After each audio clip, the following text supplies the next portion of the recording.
Chegamos a Deuteronômio capítulo 7, eu confesso, vou tentar resumir ao máximo, não me aprofundar, mas Deus tem muita coisa para falar com a gente aqui. Se eu fosse você, eu assistia esse vídeo até o final.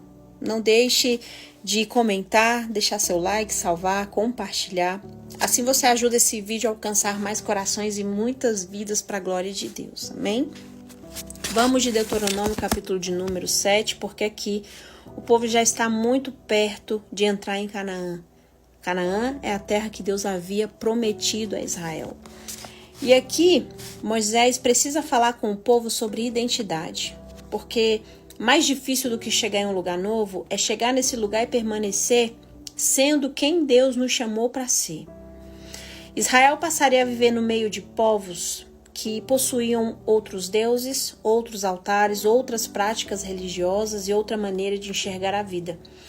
E o perigo não era só Israel perder uma guerra, porque a vitória já estava garantida. O perigo aqui era Israel ganhar a terra e depois perder o próprio coração. É por isso que Deuteronômio 7 começa com palavras que podem soar extremamente duras para nós. Moisés fala das nações que já habitavam Canaã e ordena que Israel não faça aliança com elas. Ordena que o povo não tenha piedade no contexto do juízo determinado por Deus. E também que não estabeleça casamentos que levassem o povo a uma assimilação religiosa. E aqui nós precisamos ler o texto com muito cuidado, porque o Deuteronômio 7 não está ensinando sobre superioridade étnica. O problema apresentado pelo próprio texto é religioso e pactual. Moisés explica o motivo no verso de número 4. Porque eles fariam desviar os teus filhos de mim para que servissem a outros deuses. Esse é o ponto. A preocupação central aqui é a apostasia, ou seja, o abandono da fé. Israel poderia entrar em Canaã, permanecer fisicamente naquela terra e ainda assim abandonar espiritualmente o Deus que o havia levado até lá. Por isso, Deus manda destruir altares, quebrar colunas sagradas, cortar postes ídolos e queimar imagens de esculturas.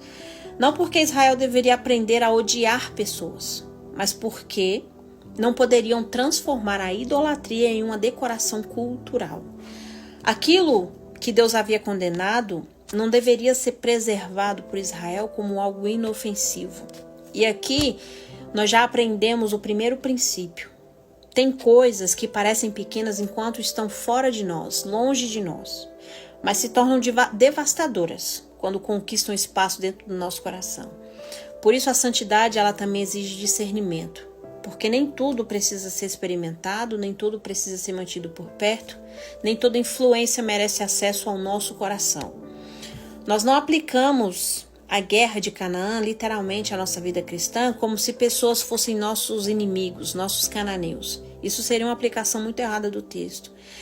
Mas, como criaturas divinas e seres humanos, não somos superiores a ninguém. Porém, o princípio permanece. Aquilo que disputa a minha fidelidade a Deus não pode ser tratado de forma neutra espiritualmente.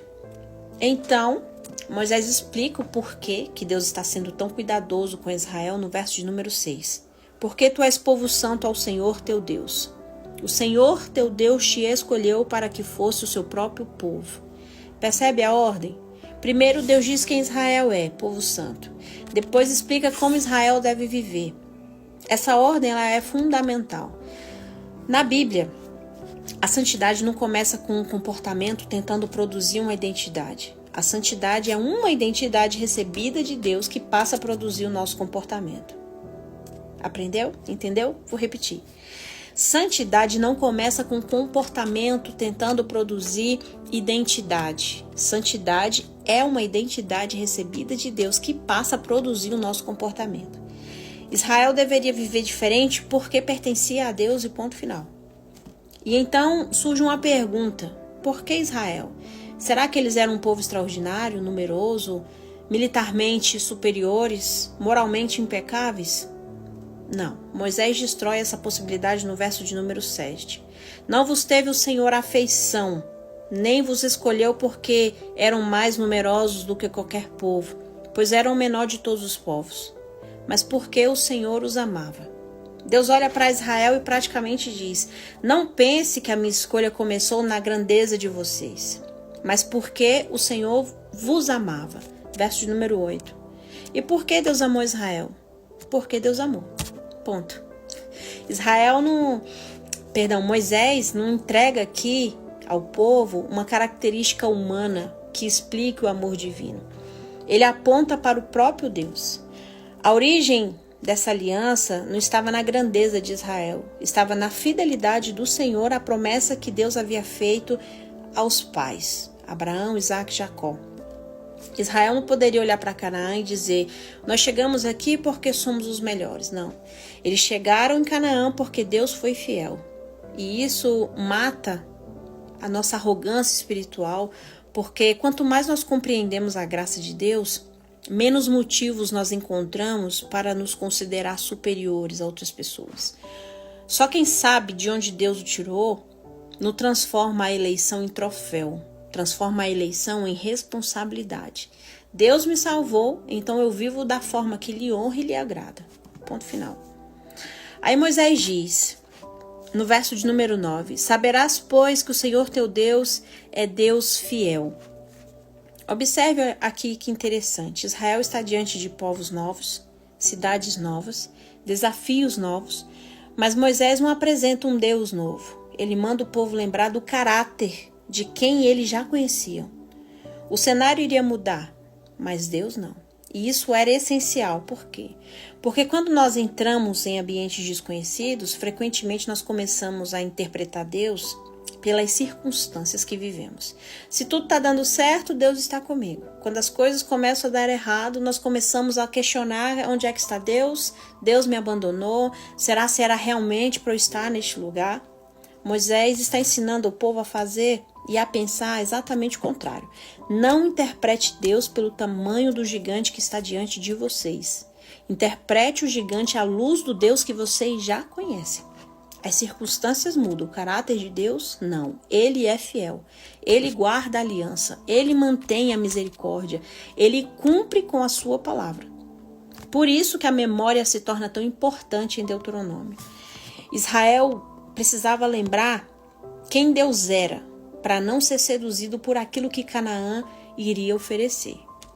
Então chegamos aos versículos de 12 a 15, e Moisés apresenta as bênçãos ligadas à fidelidade, à aliança, à fecundidade, provisão, proteção, cuidado. E nós precisamos interpretar esse texto com muita verdade, porque nós não podemos simplesmente arrancar essas promessas da antiga aliança e transformar numa fórmula de prosperidade individual para o cristão moderno. Não. O texto está falando especificamente de Israel dentro da aliança mosaica e de sua vida na terra prometida, em Canaã. E é justamente aqui que o isolamento desses versículos se torna perigoso. Porque quando nós tiramos uma frase do seu contexto, nós podemos fazer esse texto dizer qualquer coisa que eu quiser. E o problema é que esses versículos não foram escritos isoladamente, ele pertence a um discurso. O discurso pertence a uma aliança. A aliança foi feita com um povo específico e esse povo estava prestes a entrar numa terra específica sobre condições específicas estabelecidas por Deus. Mas os princípios permanecem. Primeiro, a obediência não compra o amor de Deus, ela responde a isso. Segundo, a graça de Deus não elimina a responsabilidade humana. Terceiro, os mandamentos de Deus visam sempre o bem do seu povo. Quarto, a obediência possui consequências, assim como a desobediência. Quinto, nós não podemos transformar princípios em promessas que o texto não fez para nós. O princípio permanece, embora a forma da promessa pertença àquela aliança.